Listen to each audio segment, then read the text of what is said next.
Autism itself is a very wide-ranging concept. Itself part of the neurodiversity spectrum. And then there's also ADHD, there used to be Asperger's, now people aren't diagnosed with Asperger's anymore. How do you navigate this all? And that is the main problem that researchers are trying to address. That is why, eventually, autism itself may become outdated. You see, autism is the diagnosable trait within a person, whereas neurodiversity is a concept, a social construct in fact, where they label people with differing neural patterns into varying groups like autism, ADHD, and AUDHD. So think of me, right? I'm a prime example. I was diagnosed back in 2007 with Asperger's syndrome. 6 years later, they stopped diagnosing people with Asperger's syndrome. The reason being, evolving research. So if I was diagnosed today, I would be given the simple ASD diagnosis if I were to have the same label, because Asperger's became part of ASD. But if I'm being totally honest, I don't think it's as simple as that. If I was diagnosed this year, 2025, then I think I may have become a UDHD because of my previous tendencies to fidget and get distracted back in primary school, which just goes to show the sheer complexity of the autism research space. For example, did you know that ADHD is not autism? ADHD may not be part of the official autism spectrum, but it is certainly a part of the neurodiversity spectrum, the social construct. The creation of the neurodiversity spectrum has allowed autism and ADHD to be categorized in a way never seen before. And what is this grouping together of different neurodiverse conditions doing? It is a homogenization process whereby all of these neurodiversity conditions become the same. Whereas the definitions of the different diagnoses within the neurodiversity spectrum remain distinct from one another, the categorization of such terms has become easier. Have you noticed that people with autism are integrating into society much better than they were before? Now that we have a much greater understanding of these conditions and how we act with them, therefore we are able to control and manage them much better. Take me, for example. When I was a kid, I was one of the worst cases of emotional instability. If something upset me, the very slightest thing upset me, then I would cry and rage and have a complete tantrum over it. It was so uncontrollable, my behavior back then. But now I'm so much better. In fact, I sometimes have these moments where I stress out, I have a moment of sensory overload, I feel like hitting something. But over the last 5 years, I've not had a single incident where that has happened in a situation where I'm surrounded by others and it's an uncomfortable one, and I reveal some of my emotionally unstable behavior around others. For 5 years now, no one has been able to tell that I have autism at all. That is how well I manage it now, and that is a reflection of how my social skills have evolved and changed and become a lot better over the years. And so, I am now offering my services to people where I help you overcome your social difficulties associated with your autism, whether you think you have autism or you do have autism. To learn more, please click the link in the description and I will tell you more about it there. So now I have touched upon how people with autism like me are not being perceived as having autism because I have overcome my difficulties to such an extent.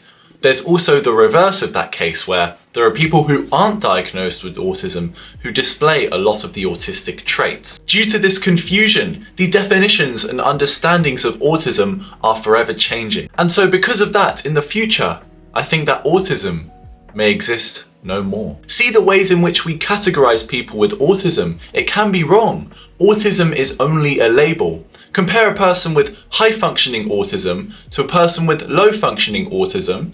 They're so different, yet they're both categorized as a person with autism. And how is that fair? How is that representative of their genuine differences in behavior and how they carry out their lives? Does that accurately represent their differences? Of course not. Now compare a person with high-functioning autism with a person with low-functioning autism. Do they behave differently in social situations? Sometimes, not really. I'm a person with high-functioning autism. I behave just like the crowd. I can, And then I can also go into my autistic interests, which I will bring out if the information is appropriate for the situation, because I've learned how to read situations and read body language quite well now. But you can also compare a non-autistic person with another non-autistic person, and they may be more different in social situations than if you compare either of them to a high-functioning autistic person who is similar to them in behaviour. Perhaps their social behaviour really isn't as different from the people with Asperger's, autism or ADHD anymore. Yet one is labelled with autism and the other is not labelled with autism. How is that fair? How is that representative in any way? Also, autism wasn't really a thing until 100 years ago, when Hans Asperger and Leo Kanner really popularized the research. Leo Kanner's first theory of autism back in 1933 described autism as being a distinct developmental disorder characterized by a lack of social and emotional connection, as well as a strong need for sameness and stillness. I hate change. I feel like that category suits me very well. And some communication difficulties. There were only a few key criteria back then, but now there are so many more. So in conclusion, what I think is happening in the autism research world is similar to how viruses start off as very deadly and eventually their levels of deadliness sharply decreases until the virus becomes like a common cold, inflicting only mild symptoms upon people. Viruses start off as rarer as they begin with only a few inflicted people, just like how Corona was initially this very big death scare, but slowly, it became more like the common cold over time. Nowadays, people don't even test for Corona anymore because it has become homogenized with the rest of the common colds. Corona is not very different from the way it acts in comparison to other colds and viruses. And I think that autism is like that in the fact that it is becoming normalized in society, and eventually autism will be so integrated with society, with us knowing how every brain is different, that it will become the same as anything else. In practice, diagnosis criteria remains the same. Special needs in schools remains, but the labeling of autism and saying, oh, these are the autistic people, these are the non-autistic people, I believe that will become a thing of the past very soon. Just like how the diagnosis of people with Asperger syndrome in the UK became a thing of the past 12 years ago. So to the people with autism or think that they have autism out there, if you are worried about being labelled with autism and think that that's a negative thing, don't worry. I think that the societal concept of labels in terms of autism is going to become completely outdated, so don't you worry. Thank you so much for listening. I hope you learned a lot about autism and labels in this video. Take care and see you in the next video.